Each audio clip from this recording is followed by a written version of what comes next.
This video accompanies the Bring a Trailer auction for the Vagabond Falcon, and I'm going to go over everything that's wrong with this car. Number one, it pulls to the right. Does it a little bit when you're driving, does it a little bit more when you're braking, and does it a little bit more when you brake hard. Number two, the carburetor drains after you let it sit for a few days. There's no return. Mechanical fuel pump up here to a regulator and then into a 600 CFM Edelbrock carburetor. You will have to crank this a whole bunch to get it started. And we're going to do a cold start here in a minute. I'm going to demonstrate. It has not been warmed up. Here, I'm grabbing the headers. This radiator is good enough to cool the car in all weather except for very hot. And by very hot, I mean, 90 to 95 degrees, you're sitting in traffic. This little radiator, although it's an aluminum radiator, this 302 was never meant to be in this tiny engine bay. So the engine bay heat soaks. And you know you're getting hot when you start vapor locking. Now that doesn't happen unless you've been sitting in traffic. It happened to me one time when I forgot my Easy Pass, and I was getting off the turnpike and I had to wait in line for cash. So, and I noticed that I went to pull away really fast when I was done, and the car just went, and then it went. So that's going to be a thing. You know you're getting, when this thing, if you see 200 degrees Fahrenheit on your water temp, that ain't good. Start looking for a place to pull over. Normally, though, it's going to be like 60 degrees out there today. I don't think we're going to see a temperature higher than like 130 on this. Oh yeah, another thing. Here is where your water temperature sensor is. We ran out of room to put a sensor somewhere in the engine, so it's in line in the fuel and the coolant hoses that go back there to the heater core. So you won't, when you drive this thing in cold weather, or even cool weather, you're not going to see a water temperature reading until your thermostat opens. The thermostat is a 160 degree thermostat. So don't freak out if you're driving for a while and the water temperature gauge doesn't say anything. That's because it's waiting for warm coolant to get through here. This is a catch can. This is what keeps your spark plugs clean. Every 2 times a year, take off that nut on the bottom, get a Dixie cup under there, and watch the pancake batter fall out. And you'll be happy to see it fall and mop it up when you're thinking that stuff could have been on your spark plugs and in your carburetor, but it's not. It's in there. This is a kill switch. No, it's a battery disconnect switch, but it's up here. This is your security system. When you take this out, the car's dead. This is the original brake pedal, and over here is a lock car aftermarket one. So it's a little bit awkward to transition between fuel and braking because they're not at the same plane. It's one of those things, you get used to it. Here is your wiper switch up here. Doesn't do anything anymore. It's down here now. These wipers have been converted. I bought a motor to convert them from vacuum to electric. So you have a 2-speed electric wiper.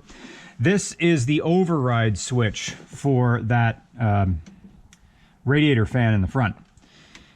Typically, if we're in warm weather, I probably won't do it today because it's not even 60 degrees out there yet.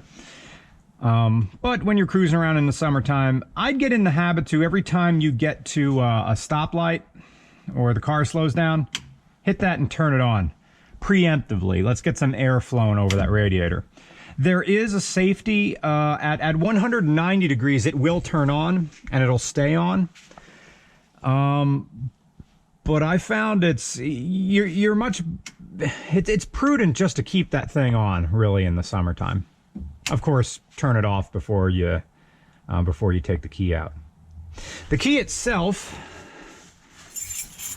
talk about 60s tech. The key itself, you can turn on and then take out. Nothing really held these things in there. So I have some magnets here attached to the metal dash for you to take your keychain and just go there. So in the event it falls all the way out, You're not going to be driving along searching for it on the floor. It'll just stay there. You can see the choke knob is gone. That's because it's down here. And the choke I have permanently open. It was like half closing on me. So I just don't deal with the choke. I just let the car warm up before I leave. Sometimes, and this is one of the most annoying problems, is sometimes the throttle sticks open just a tad.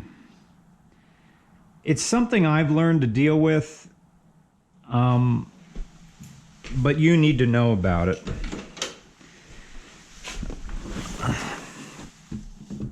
Sometimes, and this doesn't happen when the car is not running, it happens when it's running. The throttle will stay open just a crack. So what I've learned to do is when I see a stop sign coming up, or when I see the light turning red, or when I'm descending a hill, I take my foot, put it underneath the accelerator pedal, and just lift up like that. That unsticks it. It's just a little motion like that. For the past 4 years, I've just lived with that. Speaking of accommodations, this has fully adjustable heater. It can point anywhere. When we cut the floor here for the transmission hump, we had to get rid of the air box that sent hot air to your legs. You notice this car has no vents. There was no venting for your hands. So I just took the hose here and put a little magnet on the inside, and now you can point it anywhere you want. So, okay, these are your heater controls. This normally would let you choose between floor and your defroster. That does nothing now because the heater box is gone. This is your say pull for temp and pull for heater. What these things do is they move gauges out, and you can see them moving around. That one does, yeah, okay, that is, oh yeah, that opens your vents. These are just vents to the outside. So yeah, you pull it, and then that blocks off the floor vent. So that means hot air is going to the through the heater core. So to get heat, you pull this, and then you pull the other one. Yeah, this is your temperature. This is cold, this is hot. I don't think I've ever pushed this in, because if you want hot air, or if you want cold air, you just open these things and it blows cold air at you. So it's a weird 60s thing. So anyway, you want full heat, you pull these, you pull both of these. This twists left and right. That is your squirrel cage, is your blower motor. Center, there's a new, we wired it up so it's always on high. Center is off, left or right is on. Or is center off and left and right is on? Hold on, let me check.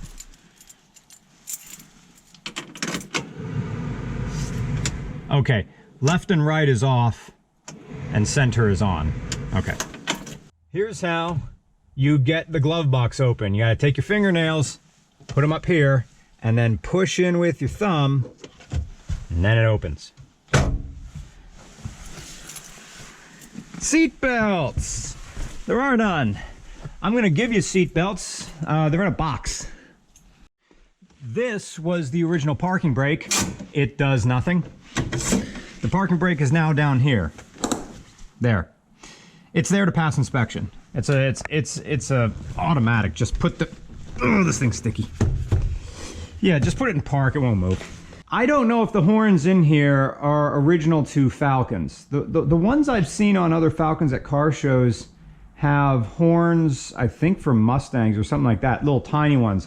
I think this one has F100 truck horns in it, because when you press this, that That's a dual tone big boy horn.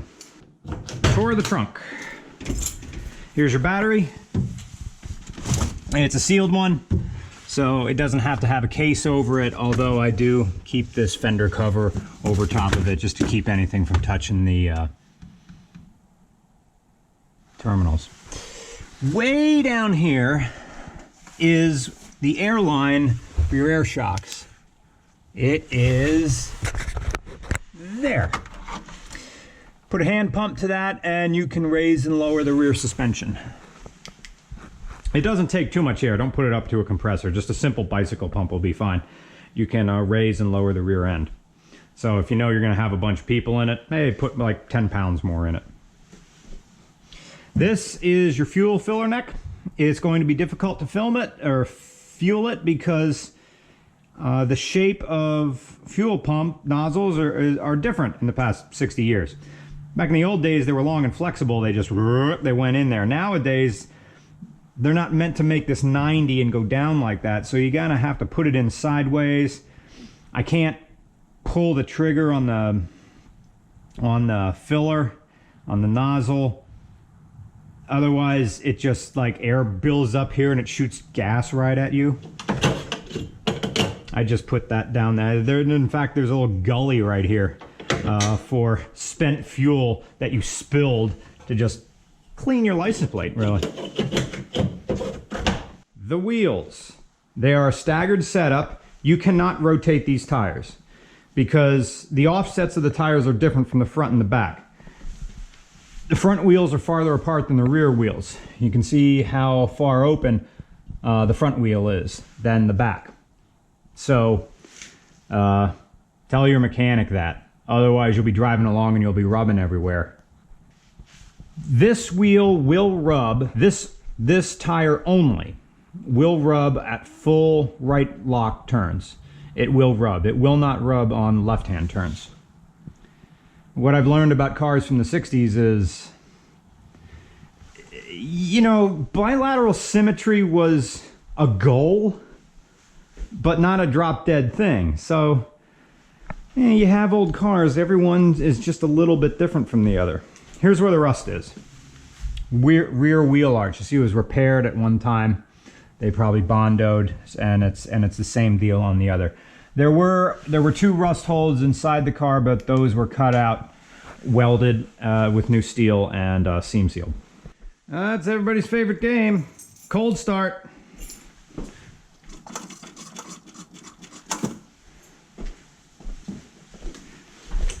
This is going to drive the price of this car down.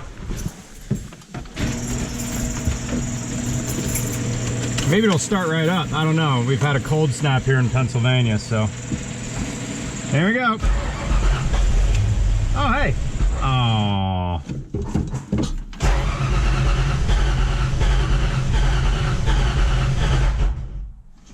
Yep, I'll bet we have no fuel pressure. Hey, I wanted to go. Hey, Brian, why don't you just hook up that, oh, hey, look at that. We are at full fuel pressure. Okay. So maybe the new fuel pump is definitely bigger than the old one we put in there. So I'm gonna do, if you're thinking about buying this car and you never had a classic car before, this thing has a thing called an accelerator pump. It's really just a fancy squirt gun, and I can operate it like this. It's gonna just spray fuel down into the intake, and you can watch this pressure go down.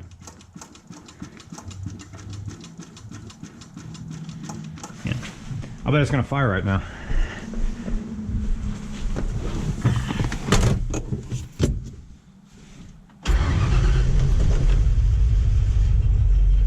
Oh.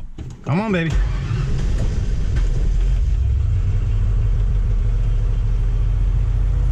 All that in a squeaky belt. So without a clutch, without a choke, this is what you do. You just let it sit here for a while. And can I take my foot off the accelerator? Will it hold an idle? There's no tach in this car, so I'm just watching the voltmeter. It's probably going to drop below 14 volts. And ready to roll.